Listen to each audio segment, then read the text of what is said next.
As the year closes, be honest with yourself. Did you run a marathon this year only to end up exactly where you started? Did you wake early, work late, hustle with intensity, optimize your calendar, consume endless productivity content, and yet, when you examine your bank account, your relationships, your sense of inner peace, you find yourself standing in the same spot you occupied 12 months ago? Perhaps you are even a few steps behind. Do you feel tired but not wealthy? Do you feel educated but not empowered? There is a specific reason for this paradox, and it has nothing to do with your work ethic, your intelligence, or your worthiness. The reason lies in a dimension of reality that Wallace Wattles mapped over a century ago, a dimension most people never discover because they are too busy running on a treadmill that was never designed to take them anywhere. Today we are going to conduct an audit, not of your efforts, but of the invisible laws you are obeying without knowing it. Society has prepared a convenient narrative for you, and it goes like this. If you did not achieve wealth, success, or fulfillment this year, it is because you did not work hard enough, you did not sacrifice enough, you did not want it badly enough. This narrative is a trap, and it keeps millions of people imprisoned in cycles of exhaustion and self-blame. Wallace Wattles, the architect of The Science of Getting Rich, would look at your year and offer a radically different diagnosis. He would say you worked too hard, but you worked in the wrong way. You expended immense energy, but that energy was directed along the wrong plane of existence. Wattles distinguished between two fundamental modes of operation, the competitive plane and the creative plane. The competitive plane is where most of humanity operates. It is the realm of struggle, scarcity, comparison, and zero-sum games. On this plane, your gain is someone else's loss. Resources are limited, and you must fight, claw, and hustle to secure your piece of a shrinking pie. If you spent 2025 in this mode, you were obeying the laws of competition, and those laws yield only one result: exhaustion without corresponding wealth. The creative plane, by contrast, operates on an entirely different set of laws. On this plane, wealth is not taken from a limited supply. It is called forth from the formless substance, the infinite intelligence that permeates all things. On the creative plane, you do not compete, you create. You do not fight for what exists. You bring into existence what does not yet exist. Wattles teaches that the universe is not a closed system with finite resources, but an open, generative field responsive to thought. If you did not access wealth this year, it is not because you lacked effort. It is because your effort was applied to the wrong dimension. You were playing a game you could never win, not because you were unworthy, but because the game itself was rigged against creation. The guilt you feel is misplaced. You do not need to work harder. You need to work in the certain way. Let us reframe what happened in 2025. Your year was not a mistake, a failure, or evidence of your inadequacy. It was data. It was a perfect clinical demonstration of what happens when human effort is applied on the competitive plane. Every disappointment, every financial shortfall, every moment of burnout was the universe showing you, with mathematical precision, the results of operating under the wrong set of assumptions. Wallace Wattles would tell you to study your year not with regret, but with the curiosity of a scientist examining an experiment. What did you believe about money? What did you believe about success? What did you believe about your relationship to the resources of the world? If you believed that wealth was scarce, that you had to take it from others, that only the ruthless succeed, then your results in 2025 were not failures. They were perfect reflections of those beliefs. The formless substance is a mirror. It reflects back to you the exact nature of your thinking. Today we are going to conduct a forensic audit of your year, not to mourn it, but to extract the lesson it contains. We are going to identify the invisible errors in your mental approach, the assumptions you carried that sabotaged your efforts, and the specific points where you deviated from the certain way. This is not about guilt or shame. This is about precision. Wattles teaches that getting rich is a science, not a matter of luck or morality. Science requires accurate observation and course correction.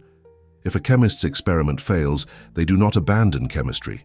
They examine the variables, identify the error, and run the experiment again with the corrected formula. That is what we are doing today. We are going to clean the slate, identify the exact points of error, and enter 2026 with a corrected formula, a clear mental picture, and the unshakable faith that the universe is already arranging circumstances to deliver what you impress upon it. The year ahead is not a mystery, it is a canvas, and you are about to learn how to paint on it with the precision of a master.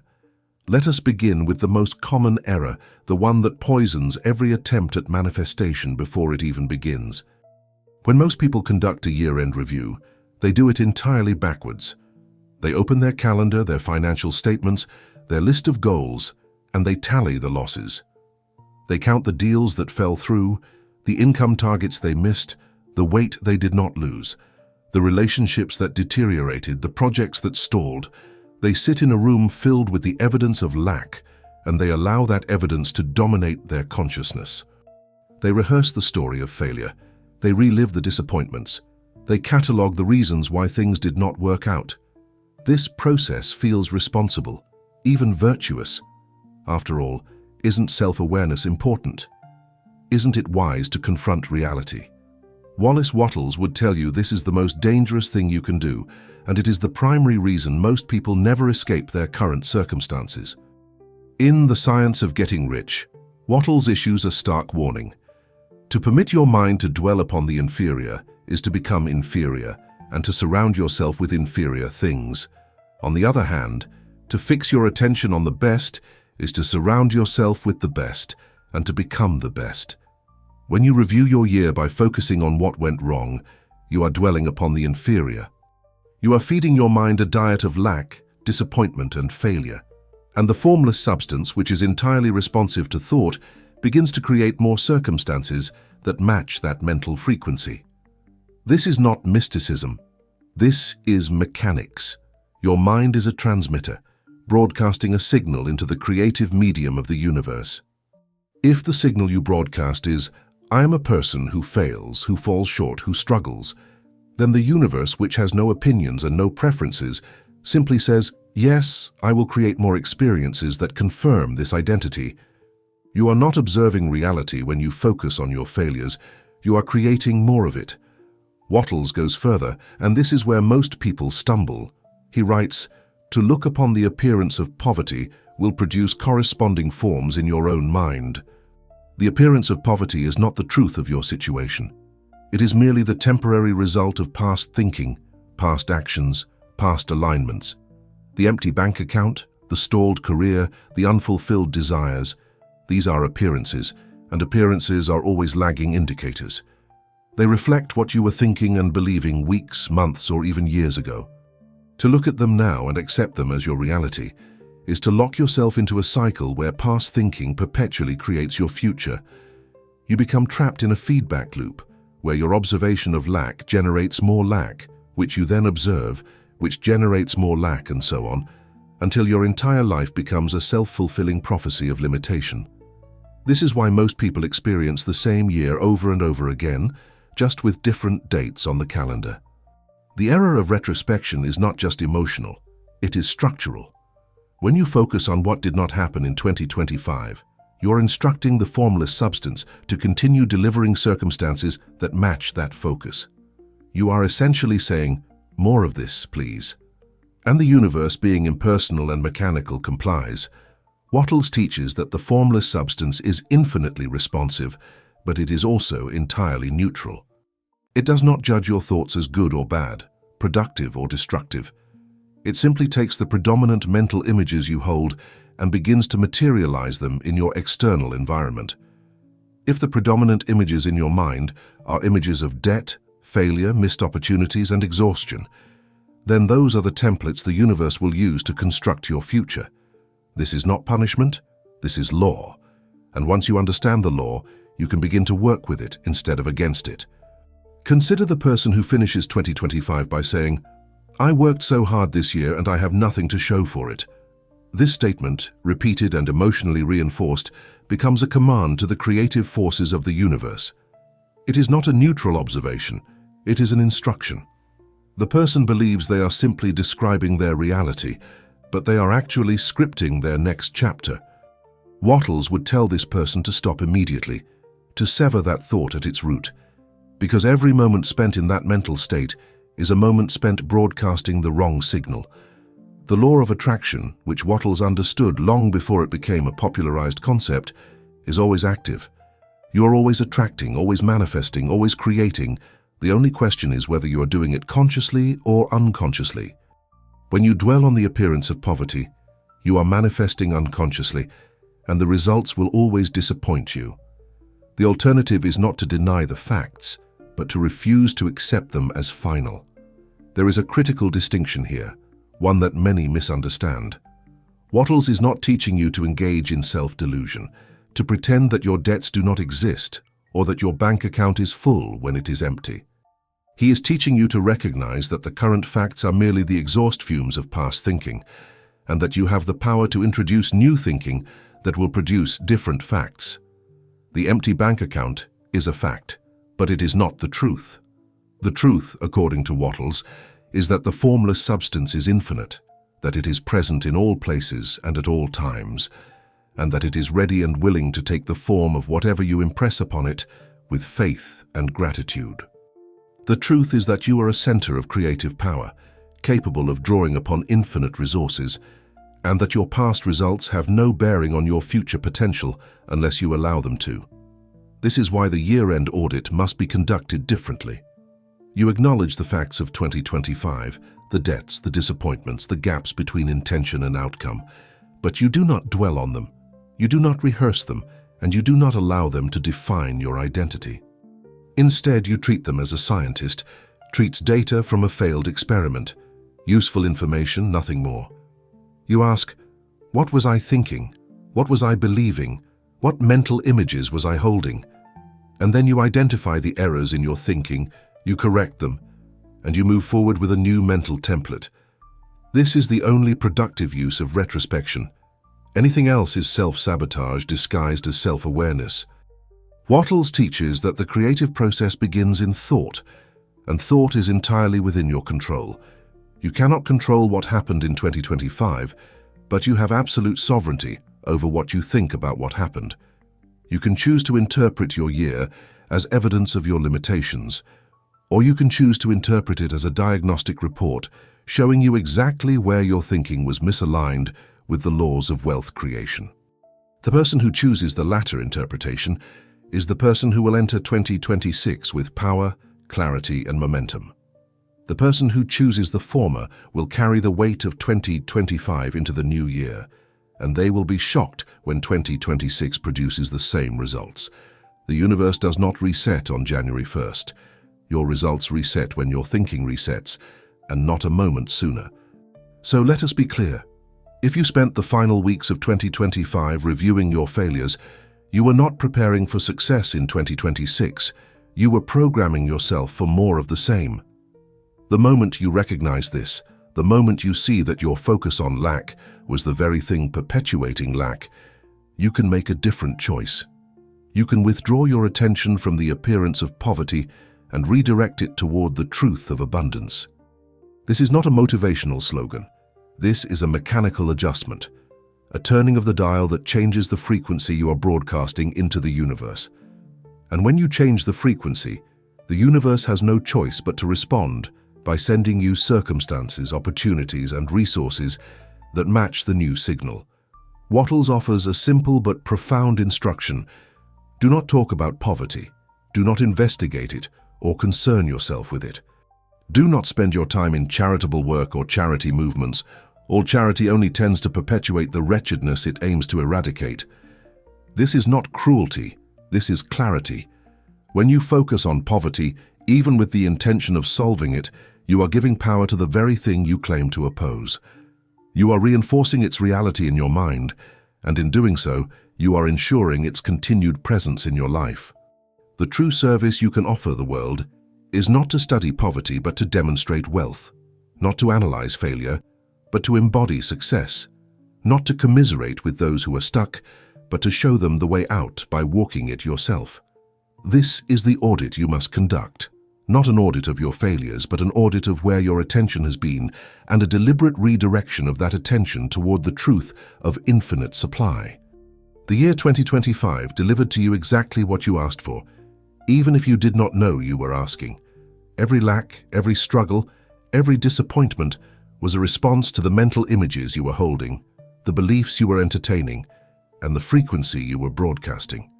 This is not blame, this is empowerment, because if your thinking created the results of 2025, then new thinking can create entirely different results in 2026.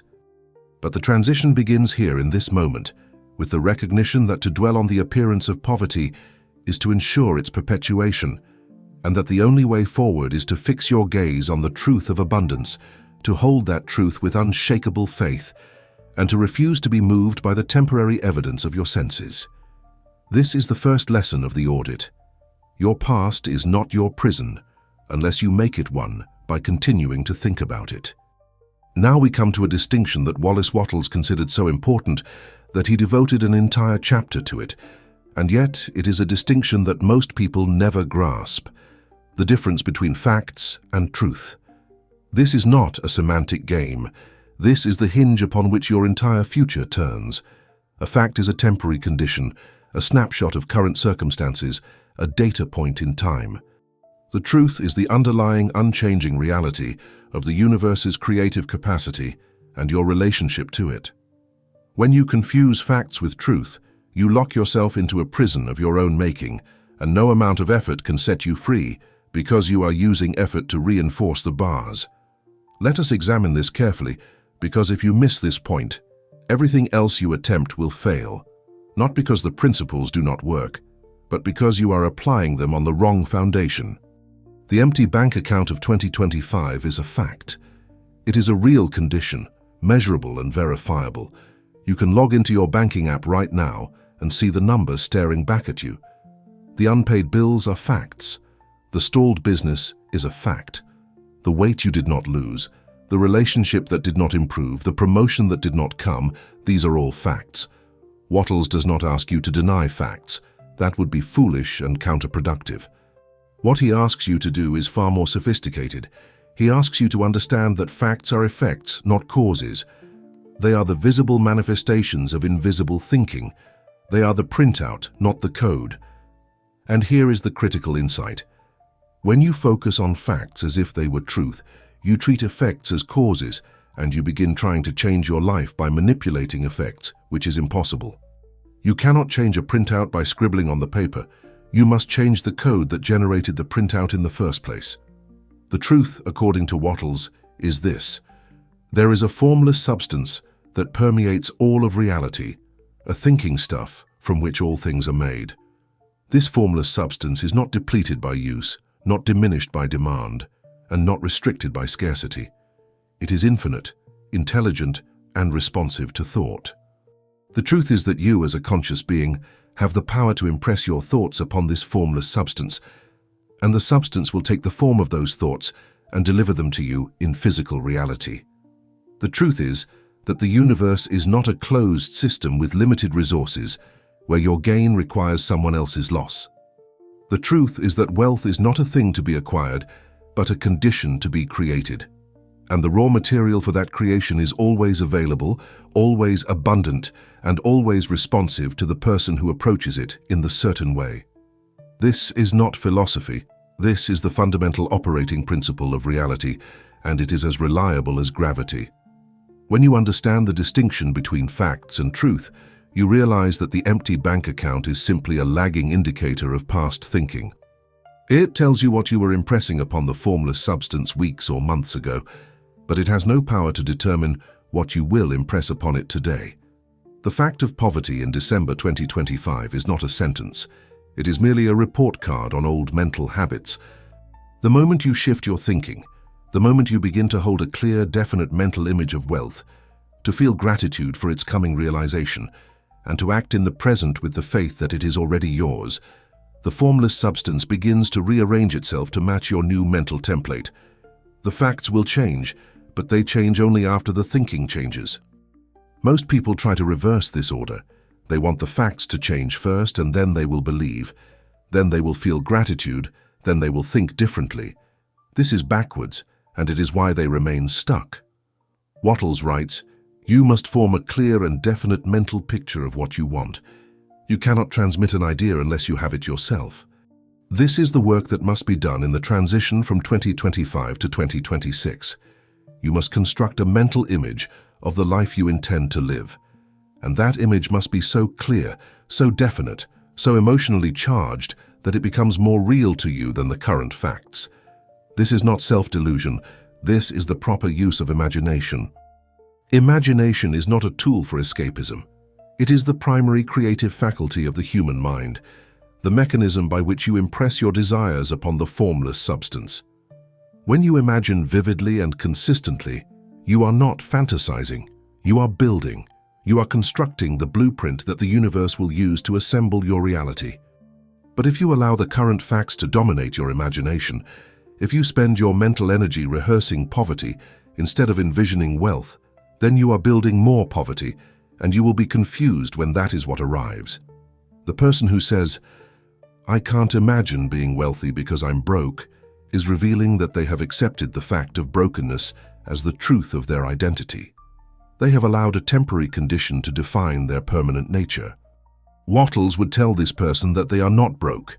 They are experiencing brokenness as a result of past thinking, and they can experience wealth as a result of new thinking, but only if they stop identifying with the fact and start identifying with the truth.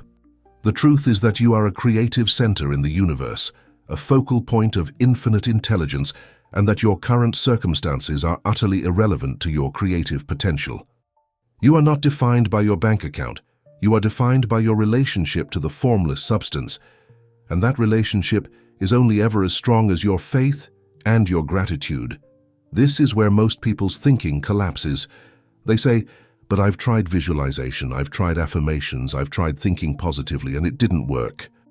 Wattles would ask, "Did you truly hold the image? Or did you hold it for 5 minutes and then spend the rest of the day dwelling on your debts? Did you feel gratitude, or did you feel desperate? Did you act with faith, or did you act with the energy of lack?" The certain way is not a casual experiment you run for a weekend. It is a discipline, a continuous alignment of thought, feeling, and action. If you visualized wealth in the morning but spent the afternoon complaining about bills, you were not practicing the certain way. You were practicing contradiction, and the universe, receiving mixed signals, delivered mixed results. The failure was not in the principle. The failure was in the application. The distinction between facts and truth is not abstract. It has immediate practical implications for how you close out 2025 and enter 2026. If you treat the facts of 2025 as the truth, you will carry those facts into the new year as unchangeable realities, and you will spend 2026 trying to work around them, accommodate them, manage them. You will live in survival mode, not creation mode. But if you recognize that the facts of 2025 are merely the temporary residue of old thinking, you are free to introduce new thinking and therefore generate new facts.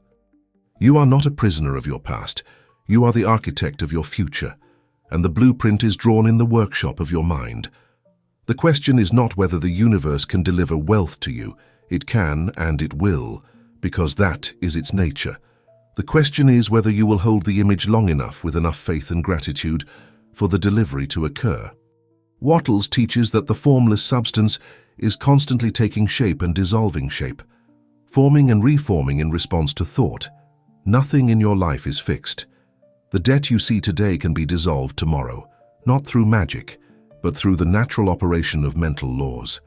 The moment you impress a new image upon the substance, an image of freedom, of wealth, of abundance, the substance begins to move, to arrange people, circumstances, and opportunities in alignment with that image. But this process is invisible at first.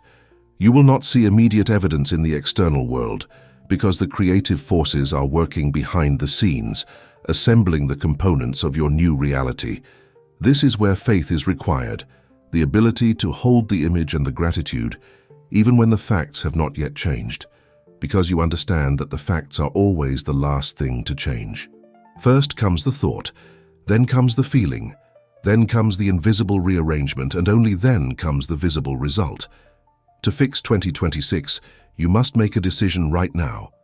Will you accept the facts of 2025 as your destiny, Or will you recognize them as outdated information that no longer applies to the person you are becoming? This is not a motivational choice. This is a metaphysical one. You are choosing which reality to align with, the reality of appearances or the reality of creative power. Wattles is unequivocal. There is no labor from which most people shrink as they do from that of sustained and consecutive thought. It is the hardest work in the world. The work of holding a mental image, of refusing to be swayed by contrary evidence, of maintaining faith in the face of facts. This is the hardest work, and it is the only work that produces wealth. Everything else is busy work, effort without direction, energy expended on the competitive plane where results are always limited and exhausting. So as we close this section, understand this: the empty bank account is not the truth. The stalled career is not the truth. The disappointments of 2025 are not the truth. They are facts, and facts are changeable. The truth is that the formless substance is infinite, that it is responsive to your thought, and that you have the power to create wealth by aligning your thinking with the laws Wattles has mapped. This is not hope, this is mechanics. And if you will commit to working with these mechanics, to holding the image, feeling the gratitude, and acting with faith, then 2026 will not be a repeat of 2025. It will be the year you finally understood the difference between facts and truth, and the year you chose to build your life on the foundation of truth instead of the shifting sand of temporary circumstances. Now we arrive at what Wallace Wattles calls the natural law of gratitude. And here is where most people stumble, not because they do not understand gratitude, but because they misunderstand its function. In the contemporary self-help landscape, gratitude has been reduced to a feel-good practice, a morning ritual you perform to boost your mood or cultivate positivity. This is not wrong, but it is woefully incomplete. Wattles does not present gratitude as a virtue or a habit.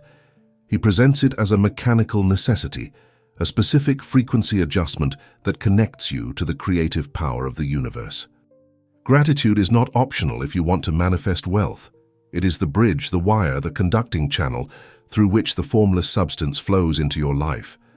Without gratitude, your mental images remain inert, your desires remain unfulfilled, and your efforts remain frustrated, no matter how clear your vision or how strong your faith. Why is this the case? Because gratitude performs a specific function in the architecture of creation. It brings your mind into harmony with the creative energies of the universe. Wattles writes, "The grateful mind is constantly fixed upon the best. Therefore it tends to become the best. It takes the form or character of the best and will receive the best."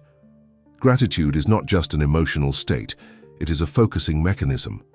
When you feel genuine gratitude, your attention is directed toward abundance, toward what is working, toward the evidence of supply. And because the formless substance is responsive to the focus of your attention, gratitude acts as a signal that says, "More of this, please." It is the difference between a radio tuned to static and a radio tuned to a clear station. The universe is broadcasting abundance on a specific frequency, and gratitude is how you tune in. Most people make a catastrophic error at the end of the year. They tally what they did not receive, and they feel resentment, disappointment, or frustration. They say, "I worked so hard this year and I didn't get what I wanted." This is not just emotionally corrosive, it is creatively destructive. Wattles teaches that the moment you allow yourself to feel dissatisfied with what you have, you sever the connection to the source. You are essentially saying to the universe, "What you have given me is not enough." And the universe, which is impersonal, interprets this as a statement of lack. It does not hear your complaints as requests for more, it hears them as confirmations of your current state, and it begins to create more circumstances that match that state. Resentment is a frequency of scarcity, and when you broadcast scarcity, you attract scarcity. This is not punishment, this is resonance. You get more of what you are, not more of what you want. Gratitude, by contrast, is a frequency of abundance. When you feel grateful for what you have, even if what you have is far less than what you desire, you are telling the universe, "I recognize supply. I acknowledge the creative forces at work. I am in harmony with abundance." And the universe, receiving this signal, responds by sending more to be grateful for. This is not mysticism. This is the law of attraction operating at its most fundamental level. Wattles is explicit. It is necessary, then, to cultivate the habit of being grateful for every good thing that comes to you and to give thanks continuously. Continuously. Not occasionally, not when you feel like it, not when things are going well. Continuously. Because gratitude is not a response to conditions. It is a condition you create within yourself that then shapes your external conditions. Let us address the objection that inevitably arises. How can I be grateful when I'm in debt? How can I give thanks when I'm struggling? This question reveals the fundamental misunderstanding. You are not being asked to be grateful for the debt. You are being asked to be grateful for the lesson, for the awareness, for the fact that you are alive and capable of changing your circumstances. You are being asked to find the thread of supply that exists even in the midst of apparent lack. Did you eat today? Be grateful. Do you have a roof over your head? Even if you're behind on rent, be grateful. Did you learn something in 2025 that you did not know in 2024? Be grateful. Wattles is not asking you to fake gratitude or to deny reality. He is asking you to train your attention on what is present, not what is absent, because attention is creative power, and whatever you focus on expands. Here is the year-end exercise that will determine whether you enter 2026 with power or with paralysis. Take the entire year of 2025, with all its disappointments and frustrations, and find something to be grateful for in every single month. Not vague, generic gratitude, but specific, concrete acknowledgement of value received.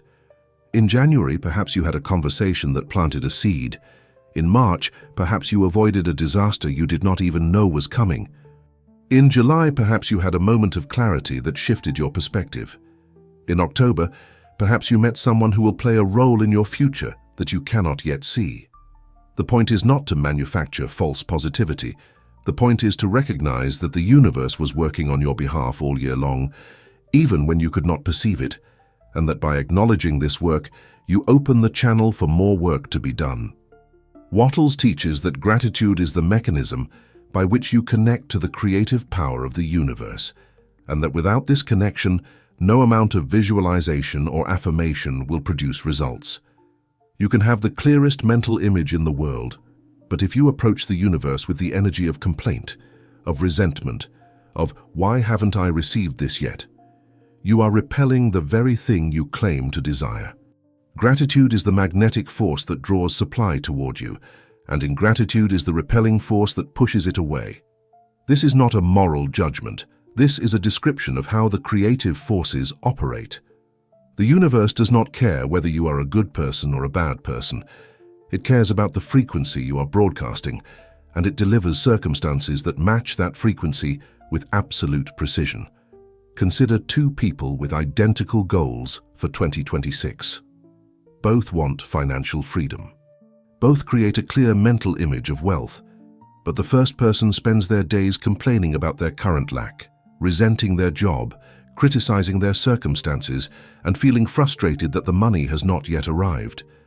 The second person, despite having the same starting conditions, chooses to feel grateful every day for the resources they do have, for the opportunities that are unfolding, for the creative power within them that is shaping their future. Which person will manifest wealth? The answer is obvious, not because the universe plays favorites, but because the second person is broadcasting the frequency of abundance, and the universe has no choice but to respond by sending more abundance. The first person is broadcasting the frequency of lack, and they will continue to receive lack until they change the signal. This is why Wattles insists that gratitude must be practiced continuously, not sporadically. It is not enough to feel grateful in the morning and then spend the rest of the day in complaint. That is like trying to tune a radio station while constantly switching the dial back to static. The signal must be consistent, steady, unwavering. This does not mean you ignore challenges or pretend problems do not exist. It means you acknowledge problems as facts while remaining rooted in the truth of abundance, and you express gratitude for the creative power that is already working to dissolve those problems. Gratitude is the declaration that you trust the process, that you trust the universe, and that you trust yourself to hold the vision until it manifests. As we close out 2025, the question is not whether you achieved everything you wanted. The question is whether you will end the year in a state of gratitude or a state of complaint. Because that state, that frequency, will carry over into 2026, and it will determine what the new year delivers to you. If you end 2025 complaining about what you didn't get, you are cutting the wire that connects you to the source, and you will enter 2026 disconnected, powerless, and frustrated.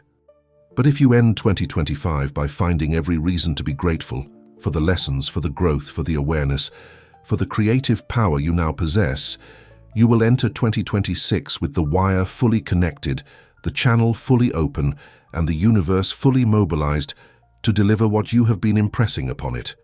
This is not a choice between optimism and pessimism. This is a choice between connection and disconnection, between creative power and creative impotence. Choose wisely. If gratitude is the bridge that connects you to the source, then understanding the competitive plane is the key to understanding why you felt so exhausted in 2025. Let us be direct. If you spent this year feeling drained, overwhelmed, anxious, or burnt out, it is not because you worked too much. It is because you were working in the wrong dimension. You were operating on the competitive plane, the realm where resources are limited, success is zero-sum, and survival requires constant vigilance against those who would take what you have or prevent you from getting what you need. The competitive plane is not a metaphor. It is a real dimension of consciousness, a way of relating to the world that produces specific, predictable outcomes. And one of those outcomes is exhaustion without corresponding wealth. Wattles distinguishes sharply between two modes of operation, competition and creation. On the competitive plane, you are trying to get what already exists. You are fighting for market share, for job positions, for opportunities that are limited in number. You are comparing yourself to others, measuring your success by how you rank, and feeling threatened by anyone who achieves what you desire because their gain feels like your loss. This is the plane where most of humanity operates, not because people are inherently competitive, but because they have been conditioned to believe that scarcity is the fundamental truth of existence. They believe that wealth is a finite pie, and that if someone else gets a big slice, there is less for them. This belief is so deeply embedded in modern consciousness that most people do not even recognize it as a belief. They accept it as an obvious fact of life. But Wattles teaches that this belief is not just wrong, it is the primary cause of poverty. When you operate on the competitive plane, you are working against the creative forces of the universe instead of with them. You are trying to manipulate, control, and take, rather than to imagine, create, and receive. And because the universe is fundamentally creative, not competitive, your efforts on the competitive plane will always yield limited results. You may achieve some success, you may win a few battles, secure a few deals, climb a few rungs on the ladder, but you will never experience the effortless abundance that comes from operating on the creative plane. You will always feel like you are fighting, always feel like you are one step away from losing what you have, always feel like you have to guard your territory against encroachment. This is not wealth, this is survival dressed up in expensive clothes. Now, let us apply this to 2025. If you felt drained this year, ask yourself, how much of your energy was spent competing? How much time did you spend worrying about what your competitors were doing, what your peers were achieving, whether you were falling behind? How often did you feel envious of someone else's success or relieved when someone else failed? These are not moral failings, they are diagnostic indicators. They reveal that you are operating on the competitive plane, and on that plane there is no rest, no peace, no sense of sufficiency. There is only the constant pressure to do more, be more, achieve more, because if you stop, someone else will pass you, and you will be left behind.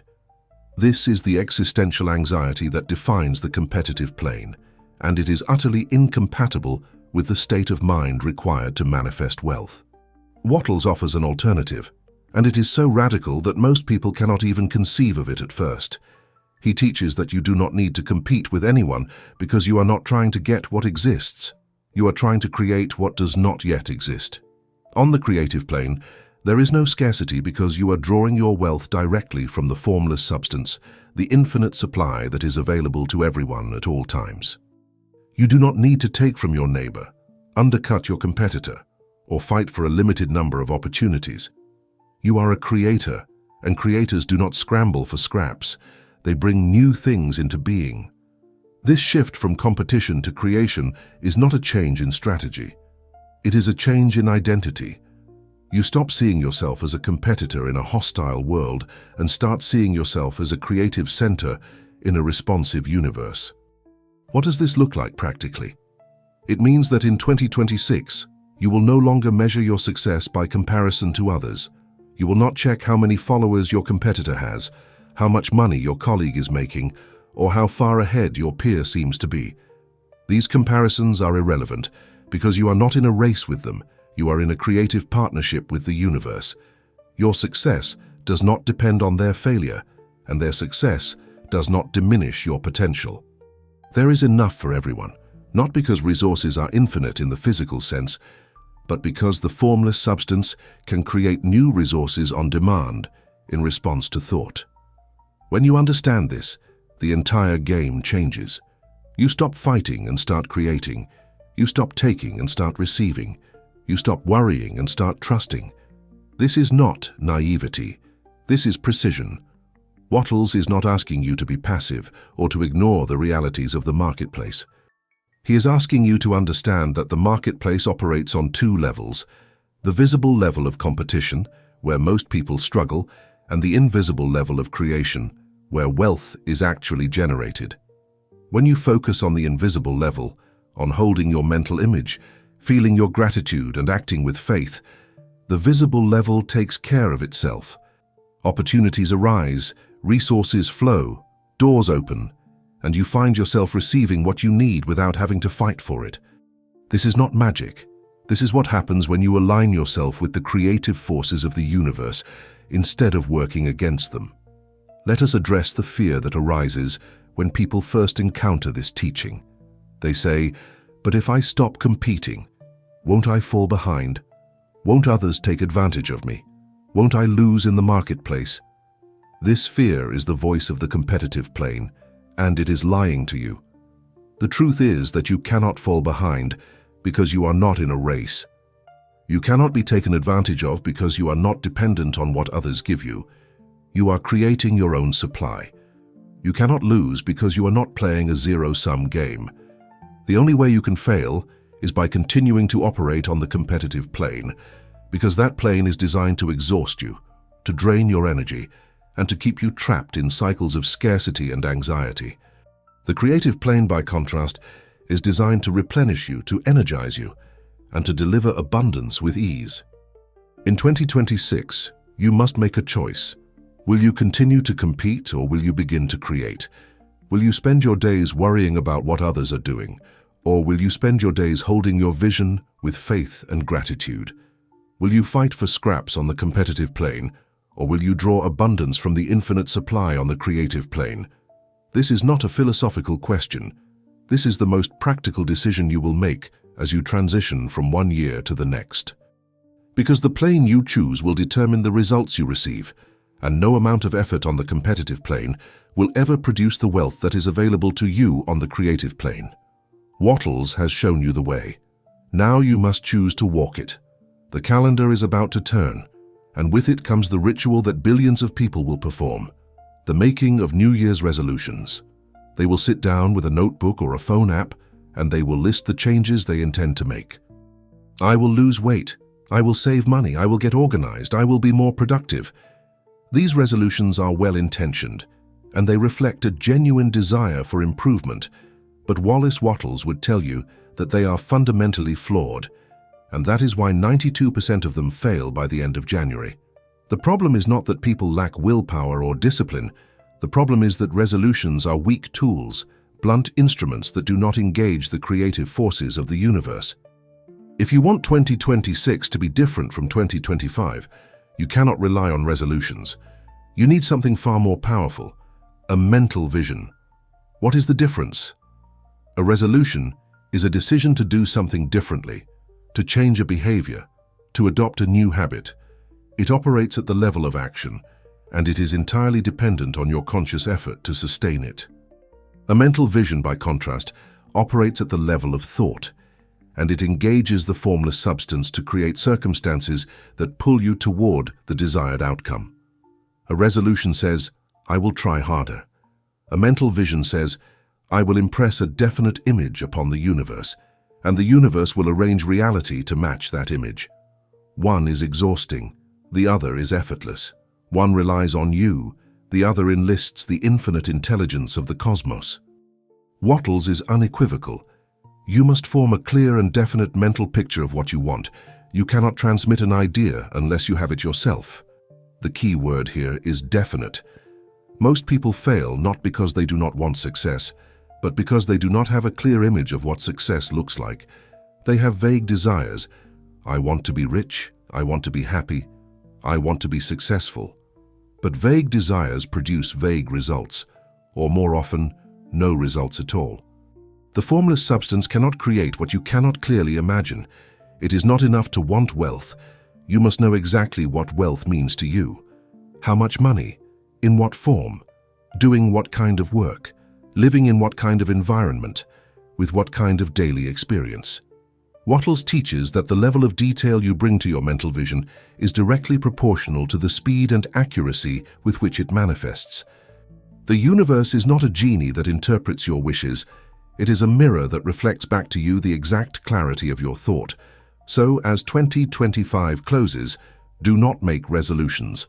Instead, create a mental vision. Set aside time, real time, not 5 minutes squeezed between tasks, to sit in silence and construct a detailed image of your 2026. Start with the end in mind. December 31st, 2026. What does your life look like on that date? What is your financial situation? Where do you live? What kind of work are you doing? How do you feel when you wake up in the morning? Who are the people around you? What challenges have you overcome? What victories have you won? Do not rush this process. Do not settle for generic images. Go deeper. What does your home look like? What is the view from your window?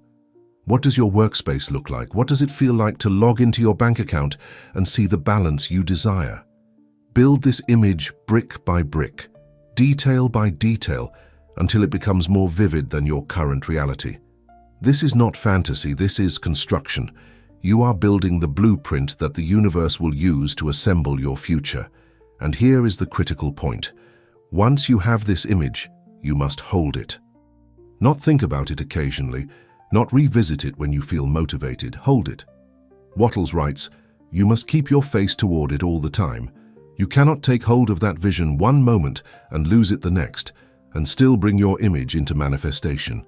This is the discipline that separates those who manifest from those who merely wish. The image must become the dominant pattern in your consciousness, the lens through which you interpret every event, the reference point against which you measure every decision. When something happens in your life, you do not ask, 'Is this good or bad?' You ask, 'Does this move me toward my mental vision or away from it?' Most people create a vision and then abandon it the moment external circumstances contradict it. They visualize wealth, and then they receive a bill and they say, 'See, it's not working.' This is where they fail. The bill is a fact, a temporary condition, a result of past thinking. It has no power to negate your mental vision unless you give it that power by shifting your focus from the vision to the bill. Wattles teaches that you must steadily hold your vision of yourself as you want to be, and you will be drawn toward it, and it will be drawn toward you. The vision and the reality are moving toward each other, but the movement is invisible at first. If you lose faith because you do not see immediate evidence, you interrupt the process, and you must start over. This is why most people never manifest what they desire. They start and stop, and they never sustain the image long enough for the creative forces to complete their work. Here is the test of whether you have a true mental vision or just a vague wish. Can you describe it in such detail that someone else could paint a picture of it? If you say, "I want to be rich," and someone asks, "What does that look like?" and you reply, "I don't know, just rich," then you do not have a mental vision, you have a fantasy. But if you can say, "I see myself living in a 3-bedroom home with large windows overlooking a garden," I see myself working 3 days a week on projects I am passionate about. I see a bank account with X amount. I see myself traveling twice a year to places that inspire me. I see myself free from debt, generous with my resources, and calm in my spirit. Then you have a mental vision. The universe knows what to do with that. The universe cannot do anything with vague wishes. Wattles also teaches that the mental vision must be held with 2 additional elements: purpose and gratitude. Purpose is the unshakable intention to realize the vision. It is not hope, it is not desire, it is decision. You are not wishing for your vision to come true. You are stating that it will come true because you have enlisted the creative power of the universe to make it so. Purpose gives your vision momentum. It transforms the image from a passive picture into an active force. And gratitude, as we have already discussed, is the frequency adjustment that keeps you connected to the source. You do not wait to feel grateful until the vision manifests. You feel grateful now, as if it has already manifested, because in the realm of thought, where all creation begins, it already has. The physical manifestation is simply the universe catching up to your mental reality. This is the work of the transition from 2025 to 2026, creating a mental vision so clear, so definite, so emotionally charged that it becomes the organizing principle of your consciousness. Every thought, every feeling, every action in the new year must be aligned with this vision. When you wake up in the morning, you do not ask, "What do I have to do today?" You ask, "What does the person in my mental vision do today?" And you do that. When you face a decision, you do not ask, "What is easiest?" You ask, "What moves me closer to my mental vision?" And you choose that. This is how you harness the creative power of the universe, by becoming, in thought and feeling and action, the person who already possesses what you desire.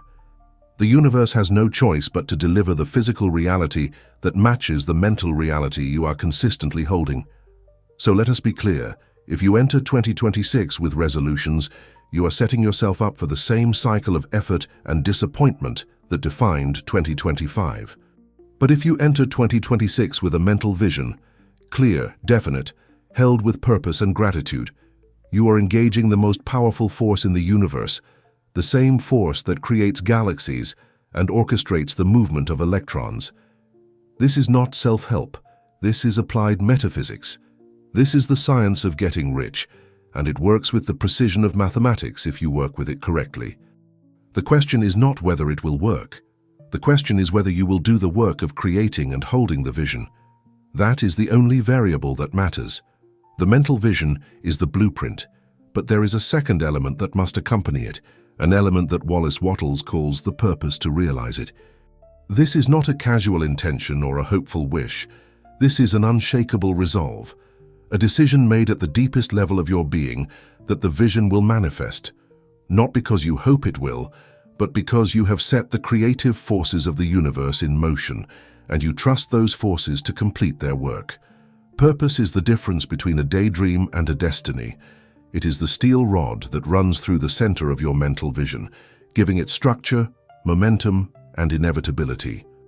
Without purpose, your vision is just a pleasant fantasy that dissolves the moment you encounter resistance. With purpose, your vision becomes a magnet, pulling you forward and drawing to you everything you need to realize it. Wattles writes, "You must have a clear and distinct mental picture of what you want, and you must have the unwavering purpose to get it." Notice the word unwavering. This is not a purpose that shifts with your moods, that strengthens when things are going well and weakens when they are not. This is a purpose that is set once and then held, regardless of external conditions, regardless of setbacks, regardless of how long the manifestation takes. This is the level of commitment that most people never reach, and it is why most people never experience the full power of the certain way. They create a vision. They feel excited for a few days, and then life happens, a bill arrives, a deal falls through, someone criticizes them, and the purpose collapses. They think, maybe this isn't meant to be, maybe I should try something else. And with that thought, they sever the connection to the creative forces and return to square one. The person who succeeds is not the person who never doubts. It is the person who doubts and then reaffirms their purpose anyway.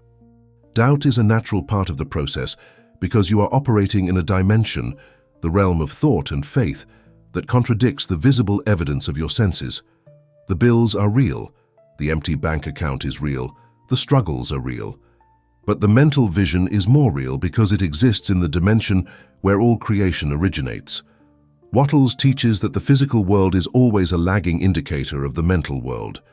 What you see in your life today is the result of what you were thinking weeks or months ago.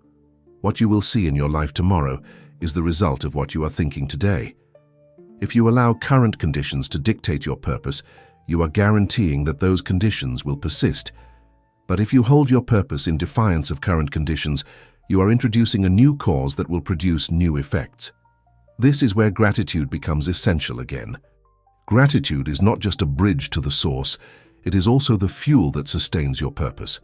When you feel grateful for your mental vision as if it has already manifested, you are reinforcing your faith. You are telling yourself at a subconscious level, "This is real, this is done, I'm simply waiting for the physical delivery." This is not self-deception, this is alignment with the way the universe operates. In the realm of the formless substance, your vision already exists. It is a pattern, a template, a blueprint that has been accepted and is now being assembled. Your job is not to make it happen. Your job is to stay in harmony with the process by holding the image, maintaining the purpose, and feeling the gratitude. The universe handles the logistics. Let us be practical. As you carry your mental vision into 2026, you will encounter moments when the purpose is tested. Someone will tell you your goal is unrealistic. You will see evidence that contradicts your vision. You will have days when you feel tired, discouraged, or uncertain. In those moments, you must return to your purpose. You must reaffirm with conscious intention that you are committed to the vision, that you trust the process, and that you refuse to be moved by temporary conditions. Wattles teaches that it is the steadfast purpose to live the best life that you can live that is most valuable, even if you cannot live a very best life. This is not about perfection. This is about persistence. You do not need to execute flawlessly every day. You need to return to the purpose every day, even if you strayed from it the day before. Here is a technique that can help. At the end of each day in 2026, before you sleep, review your day through the lens of your mental vision. Ask yourself, did I act today as the person in my vision would act? Did I make decisions that move me toward the vision or away from it? Did I hold the image, or did I allow myself to be distracted by appearances? This daily audit is not about self-criticism, it is about course correction. If you strayed, you simply acknowledge it and recommit.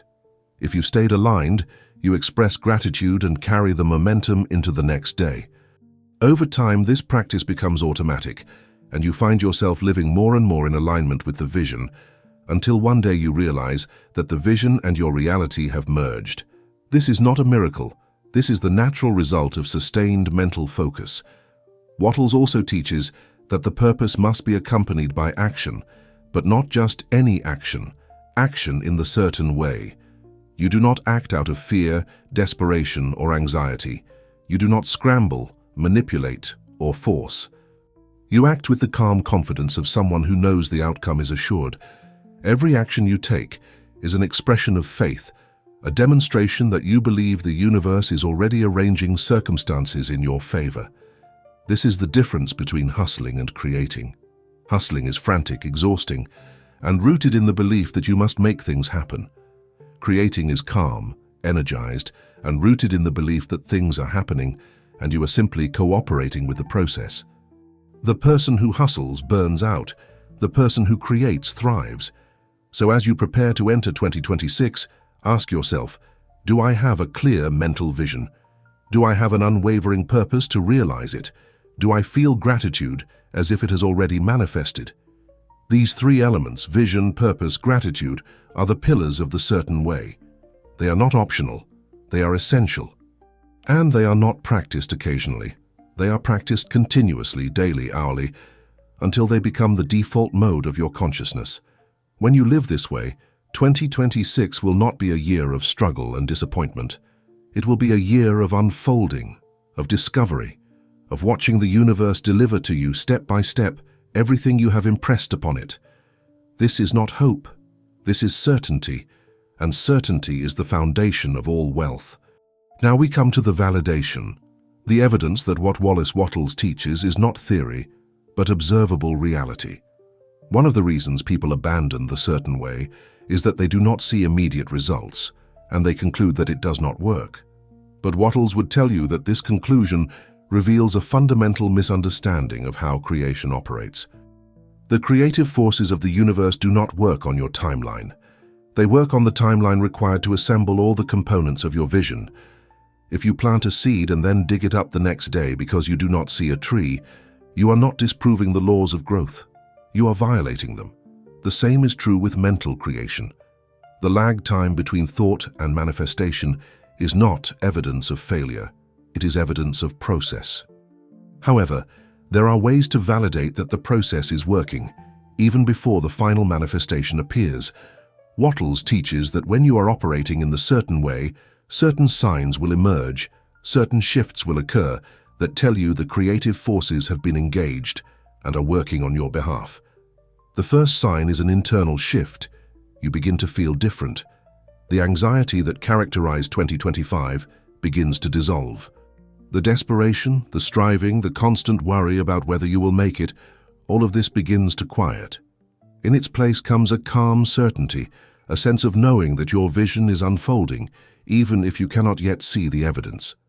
This shift is not emotional self-soothing. It is a real change in your vibrational frequency, and it is the first indication that you have tuned into the creative channel. The second sign is synchronicity. When you hold a clear mental vision with purpose and gratitude, the universe begins to respond by arranging circumstances in your favor. You start to notice coincidences. You meet someone who has information you need. You stumble upon an opportunity that aligns perfectly with your vision. You receive unexpected resources at the exact moment you need them. Wattles would tell you these are not coincidences. They are the visible evidence of the invisible work being done by the formless substance. The substance is intelligent, and it knows how to connect you with the people, ideas, and resources that will help you realize your vision. Your job is not to figure out the how. Your job is to remain in the state of receptivity, to stay open to the guidance and opportunities that are coming your way. The third sign is opportunity. Wattles teaches, the action of the Supreme Intelligence is always for increase, and it will move you toward opportunities that will allow you to express more fully. When you are in harmony with the creative forces, doors begin to open. You are invited into conversations you did not seek. You are offered opportunities you did not apply for. You find yourself in the right place at the right time, and you begin to realize that something larger than your conscious effort is orchestrating your life. This is not luck. This is the natural result of impressing a definite image upon the formless substance and allowing it to do its work. The opportunities that come to you will be perfectly suited to your vision, and they will arrive in ways you could never have predicted or planned. The fourth sign is increase. Even before your full vision manifests, you begin to experience small increases. A bit more money than expected, a bit more time, a bit more energy, a bit more clarity. These increases are not the final destination, but they are evidence that you are on the right path. Wattles writes, "The desire for increase is inherent in all nature. It is the fundamental impulse of the universe. When you align yourself with this impulse, you begin to experience increase in all areas of your life, not just the ones you are specifically focusing on. Your relationships improve, your health improves, your sense of purpose deepens. This is because the creative forces are holistic. They do not just deliver what you asked for, they elevate your entire existence. Now, let us address the situation where you do not yet see these signs. If you have been practicing the certain way for some time, and you still feel stuck, anxious, or without evidence of progress, there are three possible explanations. First, you may not be holding the image consistently. You may be visualizing in the morning, and then spending the rest of the day focused on lack, on problems, on appearances. This is not the certain way. This is contradiction, and the universe, receiving mixed signals, cannot deliver clear results. Second, you may be lacking gratitude. If you are approaching the universe with the energy of demand of, "Where is my stuff? Why haven't I received this yet?" you are cutting the wire. Gratitude is not optional. It is the frequency that keeps you connected to the source. Third, you may be acting on the competitive plane instead of the creative plane. If you are still trying to force, manipulate, or control circumstances, you are working against the creative forces instead of with them. The solution in all three cases is the same. Return to the basics. Clarify your mental vision, reaffirm your purpose, cultivate gratitude daily, and trust the process. Wattles teaches that the universe is never late, but it is also never early. The manifestation will arrive at the exact moment when all the necessary components have been assembled, and not a moment before. Your impatience does not speed up the process. It only disconnects you from the creative forces. Your trust, by contrast, keeps you in the flow, allowing the universe to do its work without interference. This is the ultimate validation, not the speed of manifestation, but the consistency of your alignment. When you can remain in the state of vision, purpose, and gratitude regardless of external conditions, you have mastered the certain way, and the results are inevitable. Let us also acknowledge that validation can come in forms you do not expect. You may have a mental vision of a specific amount of money, and instead of receiving a lump sum, you receive a series of opportunities that, when added together, exceed that amount. You may have a vision of a specific job, and instead, you are guided toward entrepreneurship that fulfills you far more than the job would have. The universe is infinitely creative, and it knows how to deliver what you need in ways that serve your highest good. Do not be so rigid in your expectations that you miss the evidence of the universe working on your behalf. Wattles teaches flexibility within firmness, firm in your purpose, flexible in the path. The destination is certain. The route may surprise you. One final point on validation. The greatest evidence that the certain way works is not external, but internal. It is the person you become in the process of holding the vision. You become more disciplined, more focused, more resilient. You develop the ability to remain calm in chaos, to stay faithful in uncertainty, to act with confidence even when you do not have proof. These qualities are themselves a form of wealth, and they will serve you for the rest of your life, regardless of whether the specific vision you are currently holding manifests quickly or slowly. Wattles is teaching you not just how to get rich, but how to think like someone who is already rich, and that shift in thinking is the true treasure. Because once you have that, no circumstance can take it from you, and you can create wealth again and again in any situation, at any time. So as you move through 2026, pay attention to the signs. Notice the internal shifts, the synchronicities, the opportunities, the increases. These are not accidents. They are the universe confirming that you are on the right path, that the creative forces are engaged, and that your mental vision is being assembled in the invisible realm before it appears in the visible one. And if you do not yet see the signs, do not despair. Simply return to the practice, recommit to the vision, and trust that the lag time is not a denial, but a preparation. The universe is never late. It is simply being thorough. The final layer of validation comes not from signs or synchronicities, but from understanding the historical and philosophical weight of what Wallace Wattles taught. You are not experimenting with unproven ideas. You are applying principles that have been validated by the wealthiest, most creative, and most influential individuals throughout history. Wattles did not invent the science of getting rich. He codified it. He studied the patterns, the habits, the mental states of those who had achieved extraordinary success, and he distilled those observations into a system that anyone can apply. The certain way is not a modern fad. It is the rediscovery of ancient wisdom, presented in a language that the rational, scientific mind can accept. Consider the great industrialists, inventors, and leaders of the past century. Andrew Carnegie, Thomas Edison, Henry Ford. These were not men who operated on the competitive plane. They were creators. They held clear mental visions of what they wanted to bring into existence, and they persisted with unwavering purpose until those visions materialized. Edison did not compete to invent the light bulb. He created it from the realm of thought. Ford did not fight to dominate the automobile industry. He envisioned a world where every family could afford a car, and he built that world. Carnegie did not scramble for wealth. He understood that wealth is created by adding value, and he focused on creating value on a massive scale. These men, consciously or unconsciously, were applying the principles that Wattles articulated. In more recent times, the principles have been validated by the fields of psychology and neuroscience. The concept of the reticular activating system, OS, explains why holding a clear mental vision causes you to notice opportunities that were always present but previously invisible to you. The research on neuroplasticity shows that consistent mental focus literally rewires the brain, making you more capable of executing the actions required to realize your vision. The studies on gratitude reveal that it increases dopamine and serotonin, the neurotransmitters associated with motivation and well-being, which in turn increase your energy and your ability to take effective action. Wattles was ahead of his time, but science is now catching up, confirming that the principles he taught are not mystical, they are mechanical. But perhaps the most powerful validation comes from the countless individuals who have applied the certain way and transformed their lives. These are not celebrities or historical figures. These are ordinary people who found themselves in the same situation you're in now, stuck, struggling, unsure of how to break through. They discovered Wattles' teachings, they applied them with discipline and faith, and they experienced results that they previously thought were impossible. Their stories are not anomalies, they are demonstrations of what happens when the principles are correctly applied.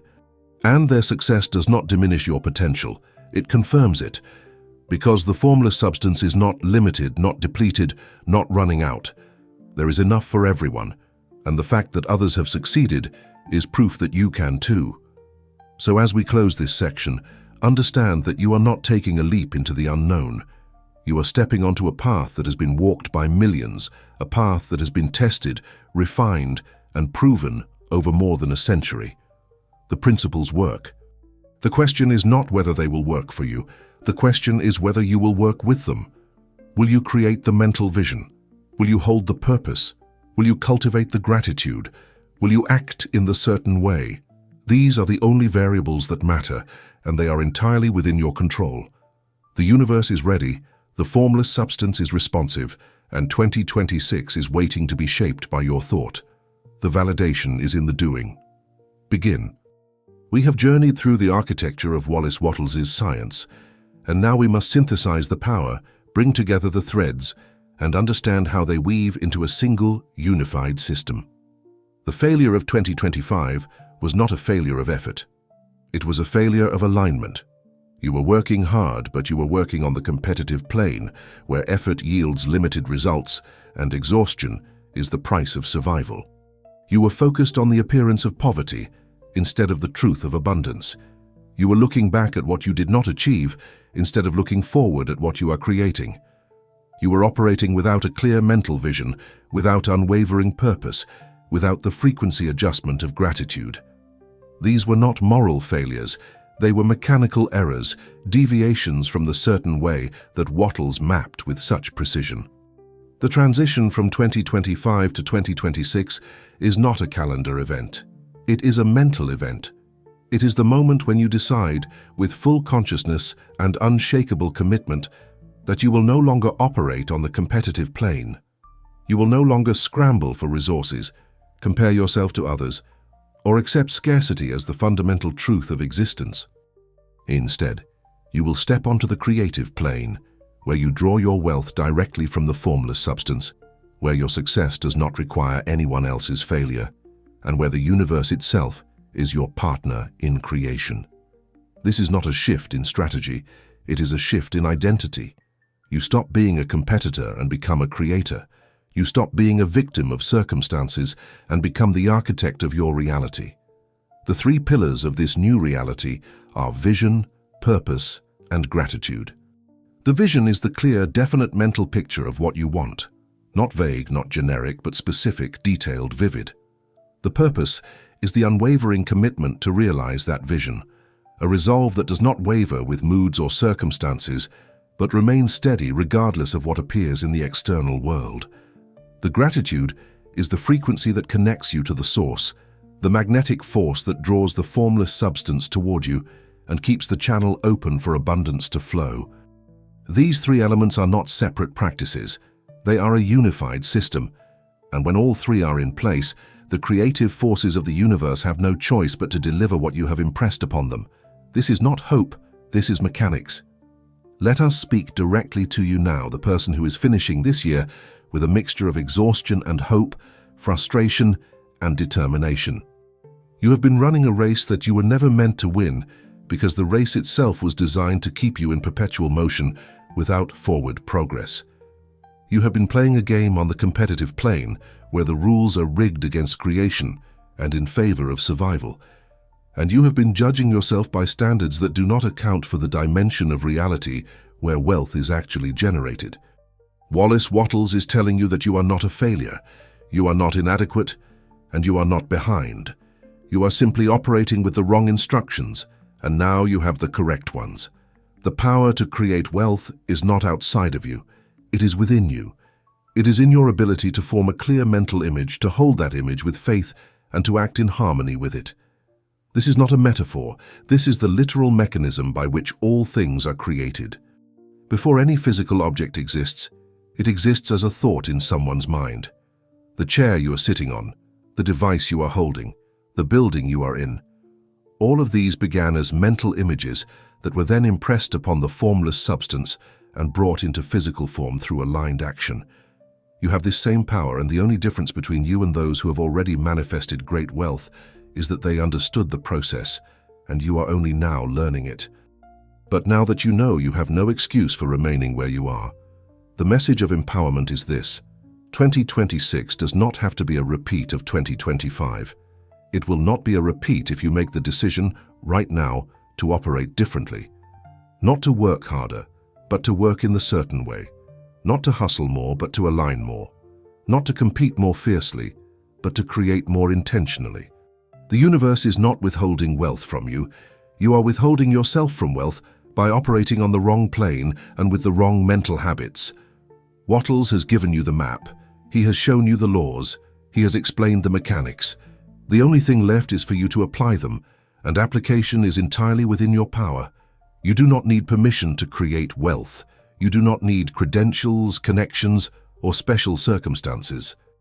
You need a mental vision, unwavering purpose, and continuous gratitude. These are free, they are available to you right now, and they are more powerful than any external resource you could acquire.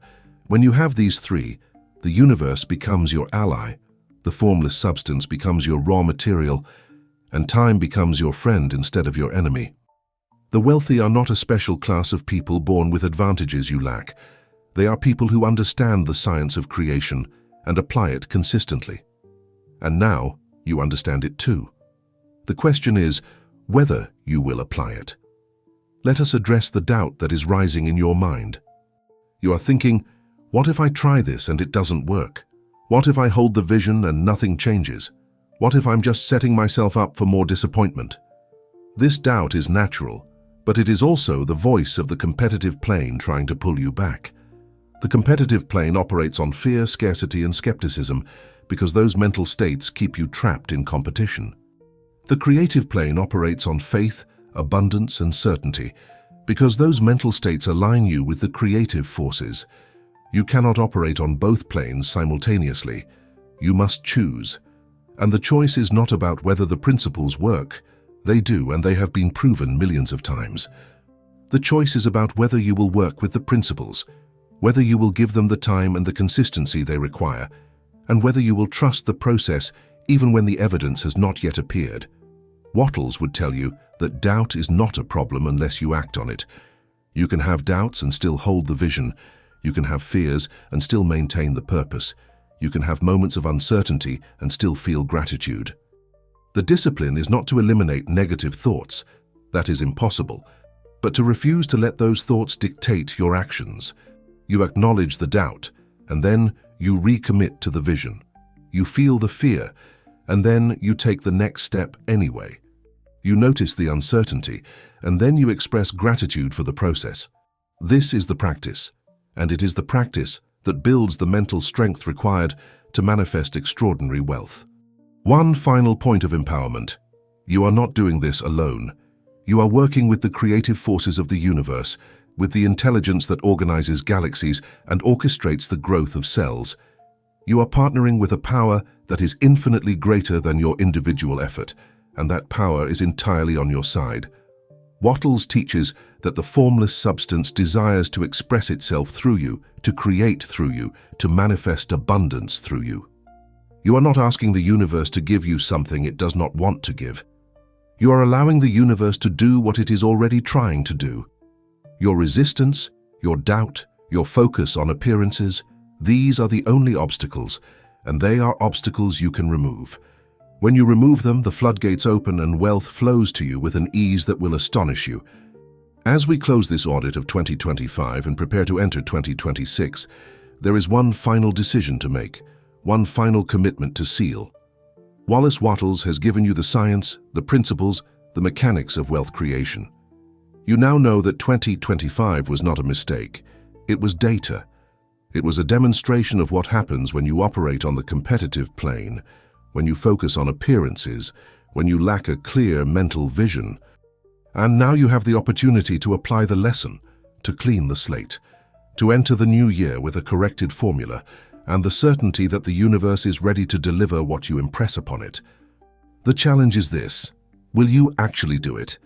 Will you sit down in these final days of 2025 and create a mental vision so clear, so detailed, so vivid, that it becomes more real to you than your current circumstances? Will you commit, with unwavering purpose, to holding that vision every single day of 2026, regardless of what appears in the external world?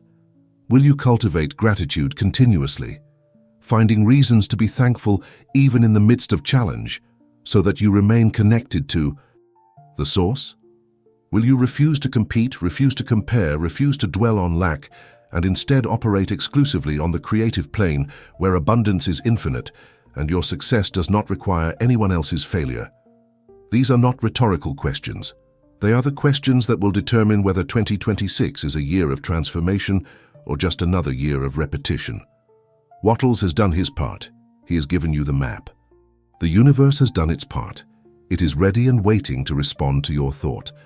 The only variable now is you. Will you rise to the challenge? Will you trust the process? Will you do the work, not just for a day or a week, but for the entire year, until the mental vision becomes your living reality? Here is the final call to action. Let us seal 2025 and open the gates of 2026 properly. Right now, in this moment, make a declaration. You can write it in the comments, you can say it out loud, you can write it in your journal, but make it real. Say this: I close the door on competition. I enter the creative plane. I am a creator, not a competitor.